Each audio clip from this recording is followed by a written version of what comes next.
This is Liberty Law Talk, part of Liberty Fund's online library of law and liberty. Your host is Liberty Fund Fellow Richard Reinsch. Our web address is libertylawsite.org, where you can subscribe, comment, find other episodes and links related to today's conversation. Our email address is lal@libertyfund.org. Today we are talking with Greg Lukianoff of FIRE about his impressive new book, Unlearning Liberty, Campus Censorship and the End of American Debate. Greg Lukianoff is an attorney and president of FIRE, which is the Foundation of Individual Rights and Education. In this capacity, he has litigated numerous cases defending the First Amendment rights of students on college campuses around the country. For this work, he has received numerous awards. He is also a regular columnist for the Huffington Post, and his pieces appear in the Washington Post, the Boston Globe, and the Los Angeles Times, among other publications. Greg, it's great to have you. Thanks for having me. So I just want to ask you a basic question here at the beginning about the title of your book, Unlearning Liberty. What do you mean, unlearning liberty? Do we not all desire freedom? And this was kind of the contention of George W. Bush. Every human heart desires to be free. Have you found this to be true on college campuses? Well, Unlearning Liberty refers to something we see happen on a lot of campuses, where students start to really believe that free speech and basic rights are actually sort of the enemy of progress, as opposed to a necessary component of them. So when we see student governments, call for speech codes, or we see students running around campus destroying entire runs of student newspapers because they don't like an article that's printed in it, or when we see Harvard law students writing papers actually defending the existence of speech codes from a legal perspective, which is crazy given that there's no legal basis for that. That's unlearning liberty. That's what we're concerned about. That we have a generation that at its less at a deeply troubling level, they've gotten just too used to being hyper-regulated.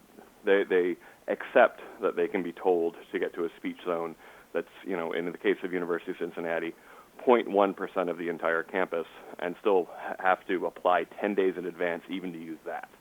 And to me, that's very worrisome because, those aren't the habits of a free people.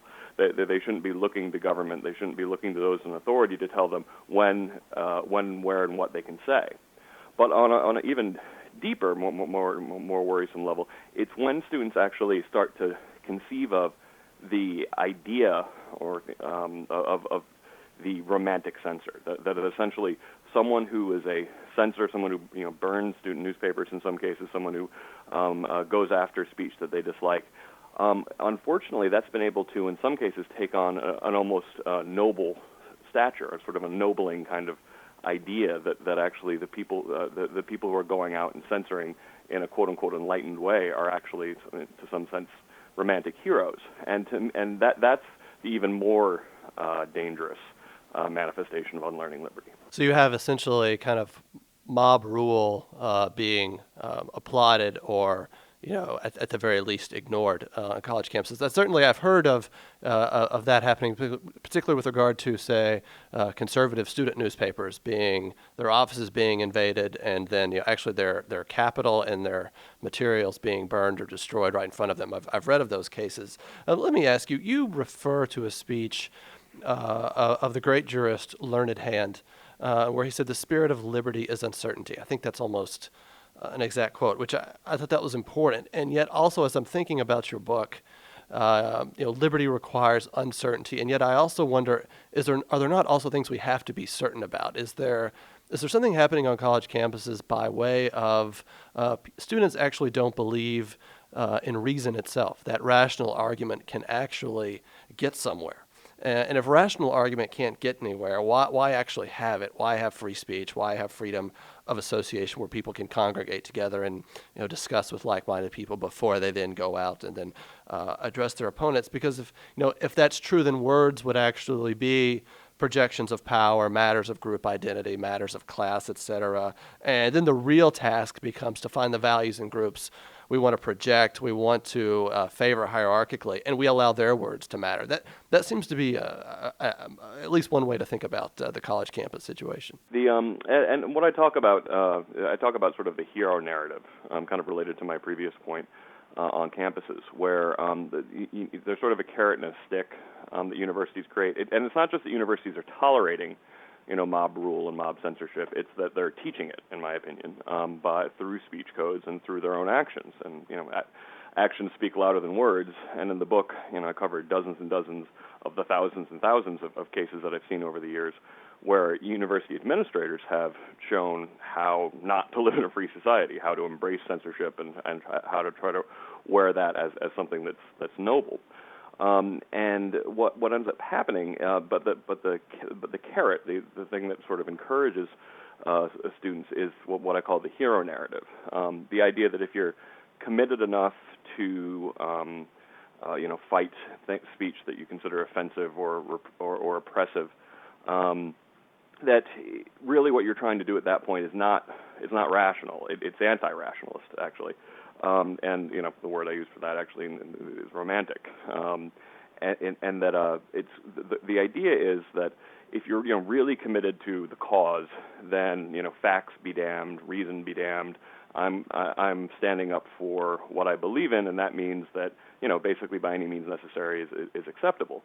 And I think that this the worst kind of cultivation of this happens in university programs like the one I cover in the book at the University of Delaware, where it really was a complete invasion into the private consciences of every student at that college.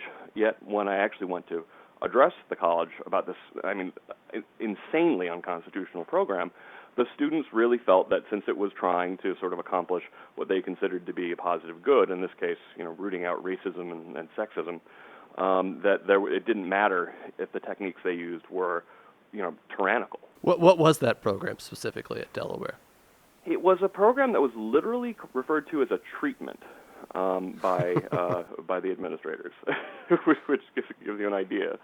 All 7,000 students had to participate in mandatory floor and one-on-one events. The floor events included group events where you had to stand on one wall if you had one opinion on issues like welfare or affirmative action, and the other one if you had the right opinions about that. So you weren't allowed to. You were required to take a side. So, for example, they talked about eating disorders, and the question was whether it's socially constructed or if it's something that is more a personal idiosyncrasy. And there was a girl who was participating in this who asked to opt out because she had an eating disorder. She'd struggled with it, and she didn't actually know herself if it was just a cultural thing or just something unique to her. She was required to participate in it, and she was not allowed to stay in the middle. She actually had to choose a wall. And as best I can tell, the correct answer, as far as these administrators were concerned, was that it's just a product of culture. There was another part of that program where a student, again a female student, was handed, and like all the students on her floor, was handed a mandatory questionnaire about what races and sexes she would date.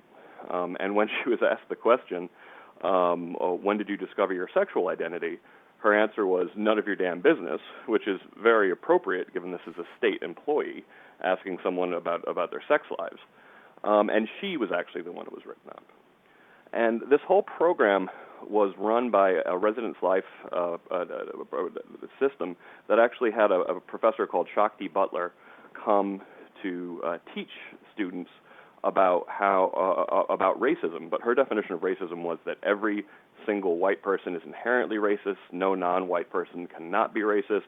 And it was it was residence life job to essentially cure students of their privilege and of their, of course, insidious racism. I wanted to ask you. I mean, I guess the residential programs are troublesome. It seems to be where the rubber meets the road because you literally have the captive audience that you can force to do things. You hold something large over their head, which is, of course, the penalties, but yet the fact that you're living here and you're on campus. So you do have that problem, and the Delaware problem I remember reading about at length, and that was shocking. I want to ask you, you make this point in your book of kind of a basic contradiction, a generational contradiction, or not a generational contradiction, but one generation doing two things, two different things.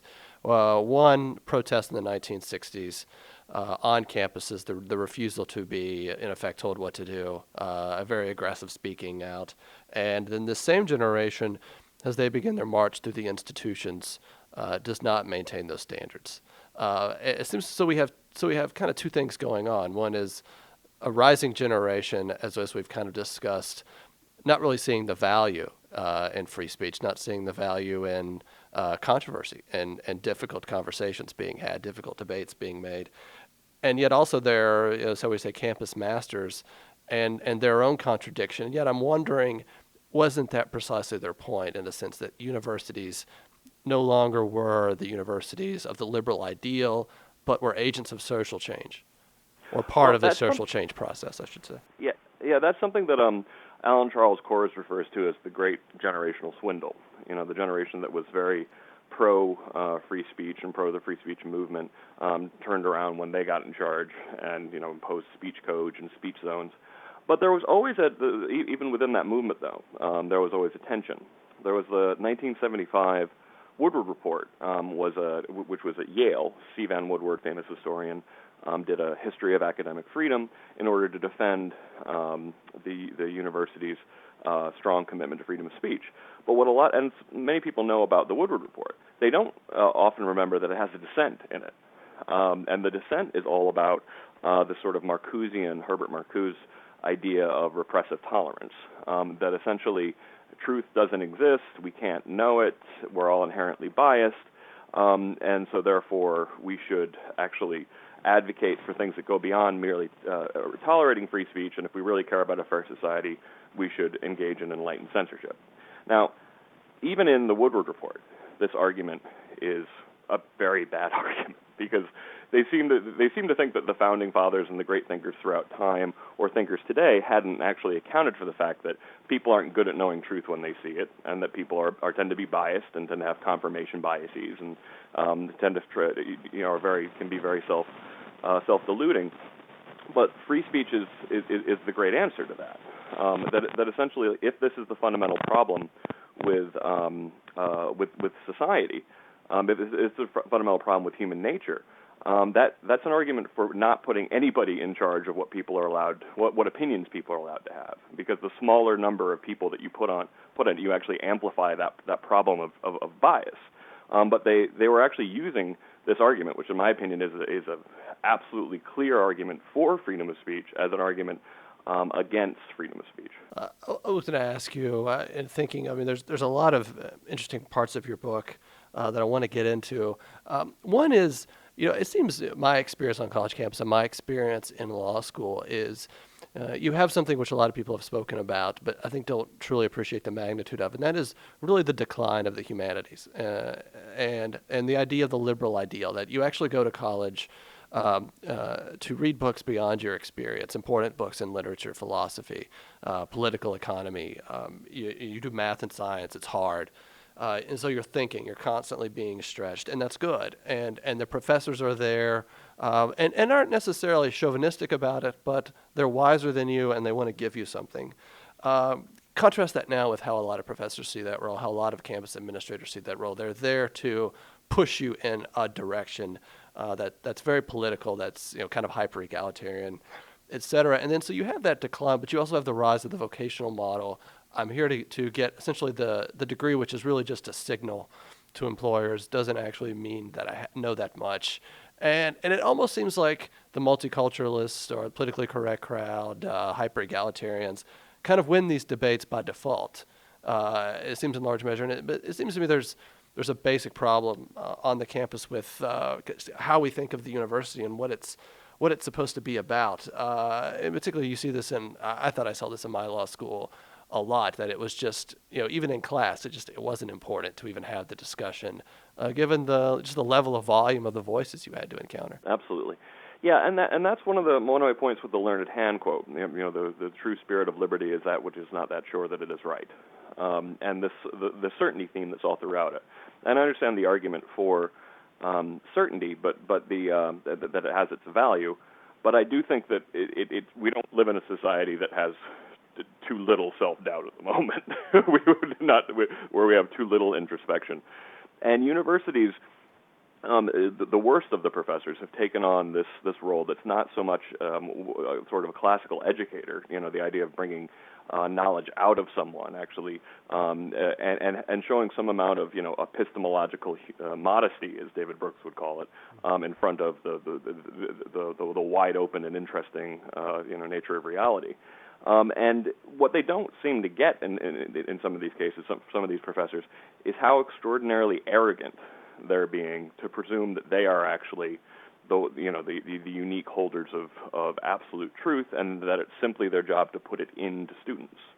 Probably the scariest manifestation of this is Fire is very fair in our defense of all opinions and professors and students. So there's a chapter on our defense of professors, but there's also a chapter on abuses by professors.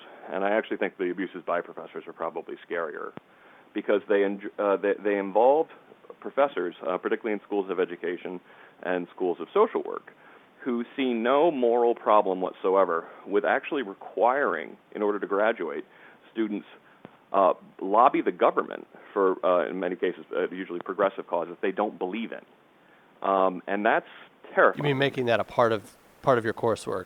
Yeah, you literally have to go wow. lobby the Rhode Island state government or the Kansas state government, or in one case Washington state, to actually lobby them for a limited number of causes that are all that conservatives, and in the cases I talk about, a conservative student in Rhode Island, a conservative student in Washington, an evangelical in Missouri, an evangelical in Missouri, all being told to advocate for that they had to advocate for causes that went completely against their actual beliefs. And when universities have lost sight of the idea that yes, it's terrible to tell people what they can't say, and Fire utterly opposes that. It is much scarier, though, to believe that you have the power to tell people what they must say. No, that is incredible. It seemed there was an interesting clue. I thought the University of Illinois, Urbana-Champaign. I think maybe it was 2 years ago. There was a professor teaching a moral philosophy class, and just the idea of I think it just kind of came up, sexual ethics. And he showed how different philosophical traditions would deal with these questions: utilitarianism, a natural rights perspective, a classical natural law perspective. And he just made the argument.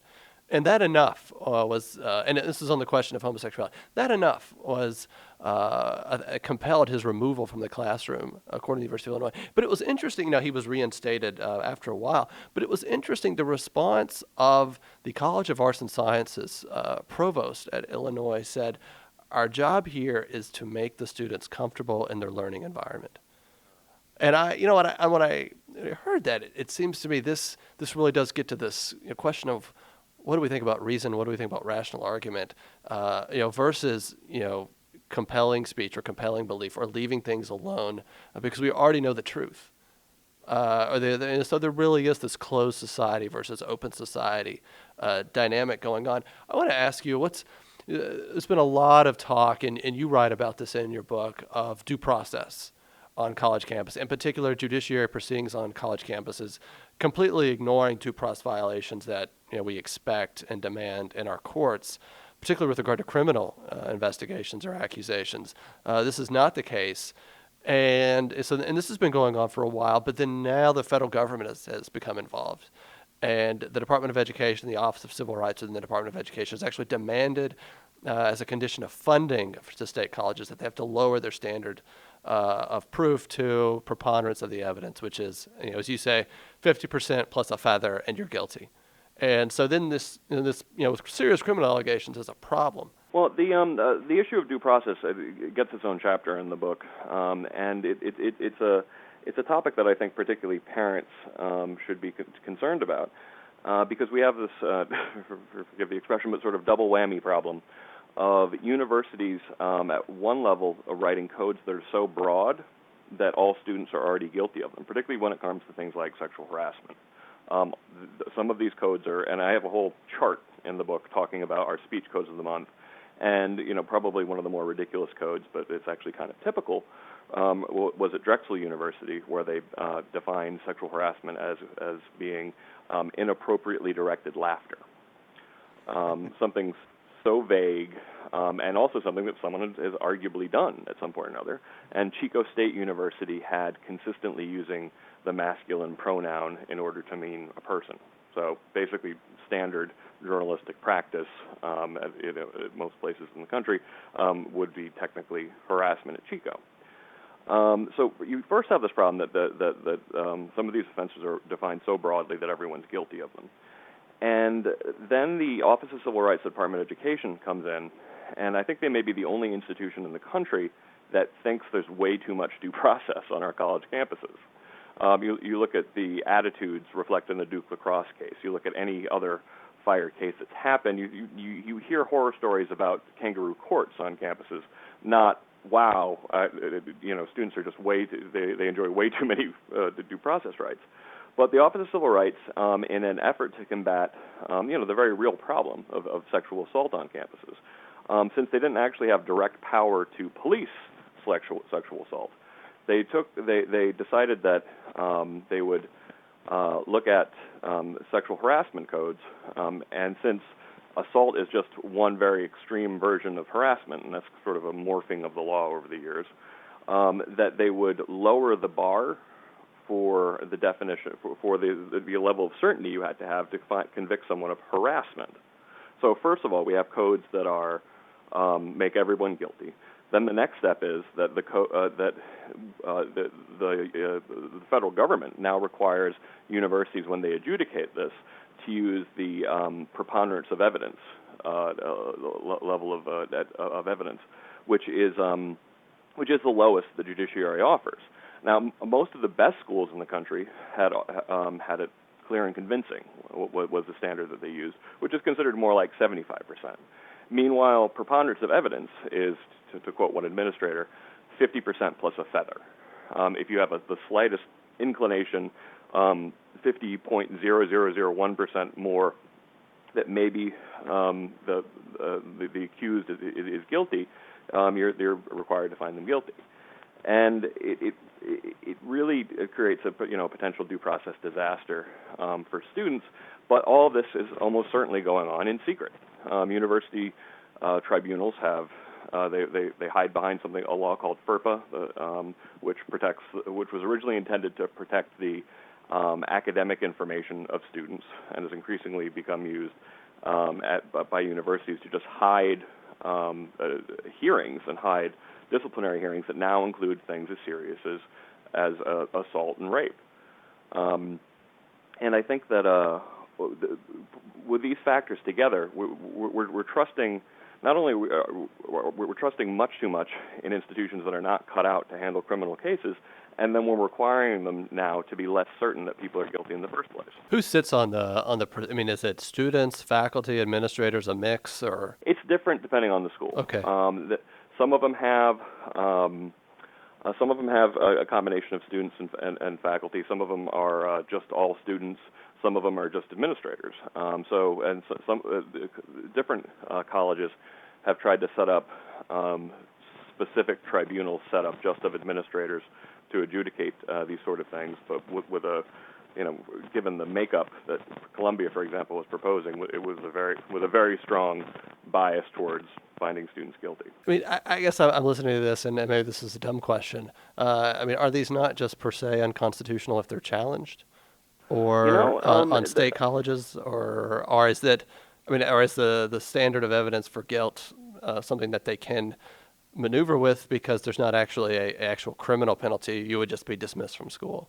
I don't know. Yeah, there hasn't been. The problem is for someone to challenge this, it would usually require an actual university willing to directly challenge this, and it would require a student that would be willing to challenge this. But they'd have to make the argument that the but-for cause of them getting preponderance of the evidence was the Department of Education, which is an argument they can make. But the problem is that since these are done in secret, since there's tremendous pressure to keep quiet, that a lot of students aren't coming forward to challenge them, even though we get complaints about this on a pretty regular basis, it's usually with the caveat, yeah, but I can't talk about this publicly, and I certainly can't sue. Okay. So let me ask you, there was an important Supreme Court case in 2011, I think it was early 2011, Christian Legal Society versus Martinez at the Hastings College of Law. And the law school, and as you know, I wasn't aware of the factual record, noted that this was an all-comers policy. Any student association at the law school had to accept anyone regardless of belief, commitment, ideology, et cetera. And they applied this to an evangelical student group, and the evangelical student group was de-recognized because they refused to adjust their faith requirements and also their requirements on sexual morality for those to be members of it. And they were de-recognized. They sued. It went to the Supreme Court, and the Supreme Court, an opinion authored by Ruth Bader Ginsburg, affirmed the right of the university, of the law school, to de-recognize them because the policy was an all-comers policy. Although you note the factual record notes that the law school was playing fast and loose. It never was. And then it seems to be only applied to the religious groups. And then this holding was affirmed subsequently in a case involving San Diego State University, where it was made even worse, as you document, and that it was just applied to religious groups. So even the all-comers policy rationale, what's going on there? I mean, why? I mean, this almost seems absurd that, in effect, you could have the Jewish kid become president of the Baptist Student Union on college campuses. Well, it's something that if you had told me before I worked at FIRE that I'd see systematic abuses of evangelical Christians or of Christian groups on campus, I would have probably said, oh, that just sounds like some kind of conservative propaganda. But I see it all the time. And it primarily comes down to universities. Well, one, they have a huge double standard. They disapprove of where Christian groups stand on particularly sexual morality and homosexuality and gay marriage and those kind of issues. But the double standard comes in from the fact that so do the Mormons, so do the Muslims, so do conservative Jewish groups, so do a lot of the older religions. But they suddenly become aware of this in application to the evangelicals. And what's been going on a lot of campuses is that if a evangelical group has a statement of faith that it wants students to sign in order to join, the evangelicals are being told that they can't do that. And universities are good at coming up with any kind of excuse that they can muster against them. And the one that they've sort of settled on is that, and it's kind of amazing to say this, that's discriminatory against non-Christians. And we always have to explain this status versus belief distinction. Yes, if a university wants to say that a group can't discriminate on the basis of race, that makes it's perfectly fine. That's acceptable within the law because there's nothing about being of a certain color that means you can't have certain beliefs. But expressive association is all about, quote unquote, discriminating on the basis of belief. Christian groups should be allowed to be Christian. The college Democrats should be allowed to be Democrats. The college atheists should be allowed to be atheists. And the college environmentalists should be allowed to kick out people who don't believe in global warming. This is basics, pluralism 101. But universities, in their different attempts to try to figure out ways to kick out evangelicals, had settled upon this. And FIRE had actually been very successful in fighting these cases case by case basis over the years because it didn't stand up very well to public scrutiny at schools like University of North Carolina to tell an evangelical Christian group that they'd have to let atheists join. And this was actually happened to a group that was literally evangelical, as in like they would go door to door, and just the idea of having a group, how you could actually do that job and try to convert people over to their brand of Christianity. If you're saying, well, I don't actually believe this myself, you should. It's just ridiculous. And unfortunately, the Supreme Court, in a very muddled decision, including an almost incoherent opinion by Justice Kennedy, decided to say that this policy of having an all-comers policy, which means that any student group has to allow anyone who wants to join, no matter what, would only be acceptable if it was enforced against all student groups, including and the record shows that CLS very quickly went and talked to their college Democrats and say you now have to let in Republicans, which is ridiculous, and also went to their Latino student group and said you now have to get rid of that plank that says that you're only available for Latinos, which was actually already unconstitutional. They already could have done that, but anyway. So all-comers policies, the only thing that was really holding back, though, the harm of all-comers policies was the sort of administrative nightmare of actually trying to police all of this. And the problem is that the state of California, in a case called Alpha Delta V Reed, got rid of that one last impediment by saying, oh, it's fine if this is just applied to religious groups, and it's allowing public colleges across the state of California to, empowering them at least to be able to kick off evangelical groups, even if they don't have an all-comers policy that applies to every single group on campus. It was interesting. I mean, this meant a personal experience. It was my civil procedure professor was appointed general counsel at the University of North Carolina, Chapel Hill, and one of the first things she does is send these notices just to religious groups about non-discrimination policy, and in the attempt to de-recognize them. This was in 2003, and the university was basically chastened by the court, although now I assume they're proceeding at the University of North Carolina. It seems to be clear, what it seems to me is they want to push committed religious groups, Orthodox religious groups off campus and eliminate from the process of conversation and their attempt to talk with other students about their beliefs. They really don't want that. I want to ask you a final question with the higher education bubble. Because where does the future of this debate go? You guys have been at it for a while. It seems there's a mismatch, tenure, constant government funding. These guys don't go anywhere. They stay, I assume, until retirement. Can they replace themselves with ideological people? Maybe. But one interesting wrinkle is this bubble, this fact that the loans, the student debt, et cetera, and then now online education seems to be challenging kind of this dominant model we've had, since World War II. It seems of students leaving en masse and going and staying on campus and being subject to this. Does this offer any sort of change?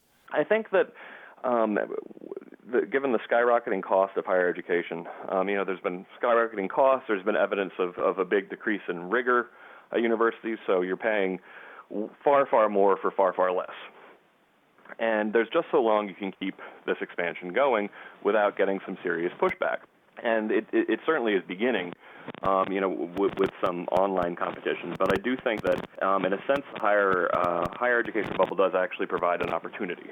It's putting a much-needed skeptical spotlight on the way we run our universities. And I'm hopeful that in the inevitable push for greater reform, that there'll be an opportunity for some creative destruction. And I believe and I hope that a university that wants to compete and wants to sort of challenge the existing model will quickly understand the importance of emphasizing free speech and due process for a meaningful, meaty education. Greg, thank you so much for your time. The book is Unlearning Liberty, Campus Censorship and the End of American Debate. Greg Lukianoff, appreciate you being with us, and best of success with making these arguments and the book being noticed and receiving the attention it deserves. Great. Thank you. Thank you. This is your host, Richard Greinch, and you have been listening to a podcast that can be found at libertylawsite.org, where you can subscribe, comment, and find other episodes and links related to today's conversation. Our email address is lal@libertyfund.org.